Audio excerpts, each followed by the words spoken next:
Özbəkistana səyahətim necəyə başa gəldi və öncədən nələri bilməlisiniz? Yadda saxlayın ki, itirməyəsiniz. Biletlər daha ucuz olsun deyə onları Aviasales azdan əldə etdim. Gediş-dönüş biletin qiyməti 537 manat təşkil etdi. Aeroporta çatan kimi $100 xırdaladım. Özümə həm sim kart, həm də mobil internet əldə etdim. Demək olar ki, 100 GB-lıq internetlə birlikdə sim kart cəmi 15 manata başa gəldi. Otelə çatmaq üçün taksi sifariş etdik. Yandex Taksi və ya Oklo mobil tətbiqlərini yükləyə bilərsiniz. Amma bu proqramı da yükləyən avtobus və metrolar üçün istifadə edə bilərsiniz. Səyahət üçün bu da mütləqdir. Powerbank kirayəsi üçün ayrıca proqramları var. Öncədən yükləyən nömrə alan kimi qeydiyyatdan keçin. Özbəkistanda fərqli otellərdə qaldıq, amma aralarında ən sevdiyim məhz bu otel oldu. Qiyməti isə 130 manatdır. Özbəkistanda sadəcə Daşkənddə qalmadıq. Səmərqənd, daha sonra isə Buxaraya qatarla getdik. Qatar biletlərini əvvəlcədən almağı tövsiyə eləyirəm və çalışın Afrasiyab qatarını seçin. Həm sürətli, həm də çox rahatdır. Daşkənd-Səmərqənd yolu təxminən 2 saat yarım. Qiyməti isə 45 manat. Səmərqənd-Buxara isə təxminən 1 saat yarım. Qiyməti isə 33 manat.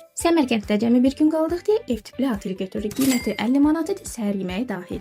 Buxarada isə 2 gün qaldıq və qaldığımız otelin qiyməti 118 manat təşkil etdi. Kafe, restoran və əyləncələr haqqında səhifəmdə ayrıca videolar var. Amma onu qeyd edeyim ki, Özbəkistan gəzmək üçün mükəmməl bir ölkədir. Həm yaxın, həm də çox sərfəlidir. İnsanları isə möhtəşəm, pozitiv, gülərüz və çox köməksevən. Привет, Azərbaycan!